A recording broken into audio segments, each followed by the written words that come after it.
ایک چال آپ چلتے ہیں اور ایک چال قدرت چلتی ہے۔ آپ کی چال ناکام ہو جاتی ہے مگر قدرت کی چال اپنا اثر دکھاتی ہے۔ پوری کوشش کرنے کے بعد جب آپ ناکام ہو جائیں نا تو خود کو کوسنے، حالات کو الزام دینے اور دوسروں کو قصوروار ٹھہرانے کی بجائے تقدیر کے فیصلوں کو قبول کر لیں۔ یہی تو ایمان ہے، یہی تو ہے رضا۔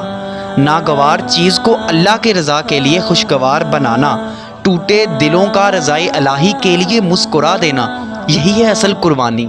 آپ کا دل نہیں چاہ رہا کہ آپ اپنے اسماعیل کو قربان کریں مگر حکم الہی کے سامنے آپ سب بھول جاتے ہیں۔ آپ خوشی خوشی عرصہ بھر سے دیکھے گئے خوابوں کو تعبیر کے قریب پہنچ کر اللہ کی رضا کے لیے قربان کر دیتے ہیں۔ پھر اسی قربانی کے عوض آسمان سے مدد بھی نازل ہوتی ہے، معجزے بھی ہوتے ہیں، بندہ حیران ہوتا ہے اور مالک خوش ہوتا ہے۔ آپ آزمائش پہ پورا تو اتریں، اللہ بدلے میں بہترین انعام سے نوازتا ہے۔ بس مایوس نہ ہو قربانی دے کر، پچھتائیں نہیں۔ یہ زندگی بھی اس کی، یہ جان بھی اس کی امانت۔